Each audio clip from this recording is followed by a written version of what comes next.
Ayos to.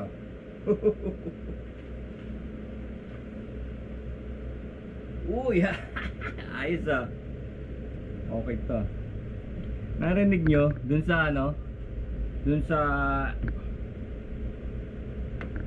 mga events na pinupuntahan nyo. Ano sabi? Para makasali daw kayo sa mga raffle or sa tawag dito, sa mga games, no, contest, kailangan i-like nyo to, i-like nyo page na to, eto, i-subscribe nyo to, di ba? Ang dami. So parang pwersahan, no? Tapos magre-react yung mga tao, sabi ng mga ano, vloggers na maraming followers.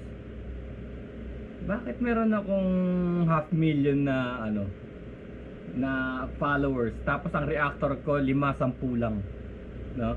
Yun ang dahilan nun. Kasi pwersahan yung ano, pwersahan yung pagpa-follow, like and subscribe. Kaya yun ang kapalit nun. Kasi napipilitan lang yung mga tao para makapasok sa isang lugar o makasali sa raffle. Kasi ganun eh, yun ang kabayaran eh. Kaya pag ano, hindi rin sila ano sa'yo, susunod sa'yo. Iaano ka lang nila nun, yung isa silent ka, no? So ikaw, feeling mo marami kang followers, pero actually wala naman talagang susunod. Ito pa eh, no?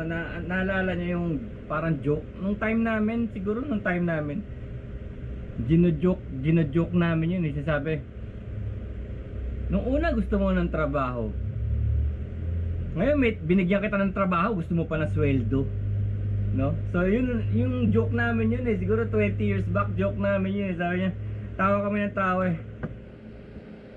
trabaho lang daw ang gusto mo, tapos ngayon humingi ka ng sweldo. Pero ngayong year na to, 20 years after, parang nangyayari na. Kaya nga yung art ko eh, yung original art ko is a clown. Kasi nasa mundo na tayo ng circus, no? Circus na. Budulero at budulera na mga kaharap mo. Di mo alam, parang gusto ka na lang pagtrabahuin ng walang bayad. Yun na yun eh, yun yung joke na yun eh. Doon lumalabas yung joke na yun eh, no? Trabaho lang gusto mo, huwag kang umasa ng sahod, no? Wala sa usapan yung sahod, trabaho lang. So ganoon na ginagawa, you will be put to work. Parang gagawa sila ng mga campaigns nila, no? Sabihin nila, parang di ba, pagka nag-like and subscribe ka, i-follow, ganoon, di ba?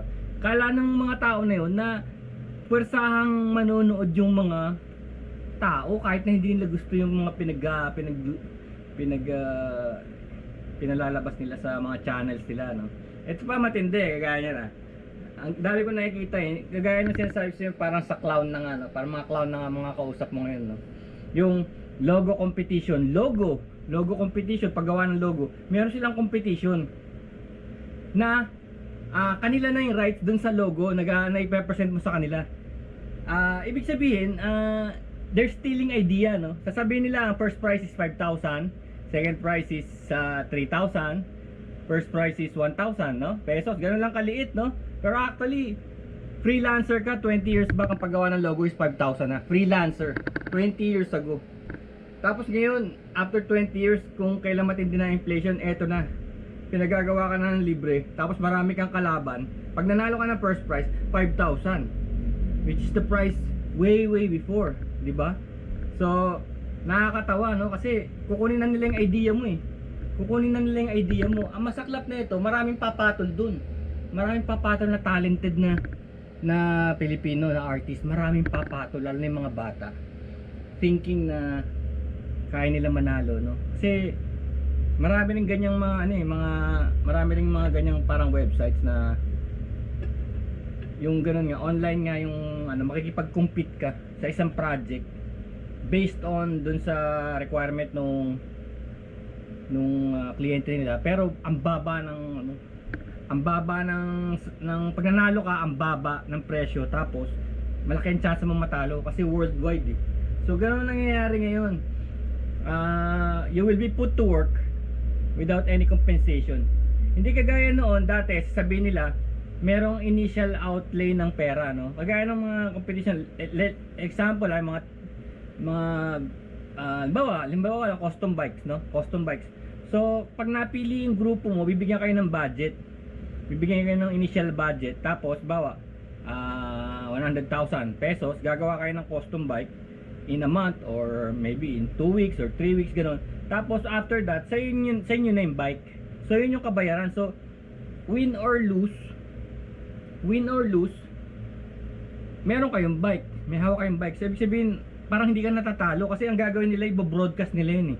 So, sasabihin nila, gagawa sila ng show, gagawa sila ng series na ito yung ginagawa ng mga grupo na to, itong 4 na grupo na to.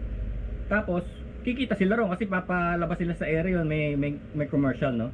So, ganun. May ibig sabihin, naglalabas ng pera yung nagpapa-contest. Ngayon, hindi na ngayon, logo, tapos o kaya magpapagawa ng design ng building or bahay. Kukunin na nila yung idea, kukuha ng mga arkitekto, mga draftsman, no? Magsasambit na ng mga ideas nila. So, parang kinukuha na yung idea. Kasi in the beginning, ang mga projects na yan, kinukuha yan based on your past projects. Pag nakita nila na, itong gawa mo rito kay ganyan, parang gusto namin style mo, no? Tapos tumatawag sila ng yung tawag dito, yung sinisi-CI nila yung projects mo, tatawagan nila yung mga dati mong kliyente. O kamusta ba ang work attitude dito ng tao na to, ano? Kasi hindi naman actually puro sa design lang o sa mind. Kailangan yung work attitude din ng taong kausap mo. Kung talaga bang maganda siyang kausap, on time ba siya, hindi ba siya budulero, hindi tumatakbo, ganoon. So part din yun nung pagbibigay ng project sa isang tao. Hindi kagaya ngayon outright. Ngayon meron pa matindi, vlogging competition. Eto na, no? You're on your own, talagang magbablog ka for this company, no? Gastos mo lahat, tapos lalabang ka sa competition. Meron nga, marami pumapatol.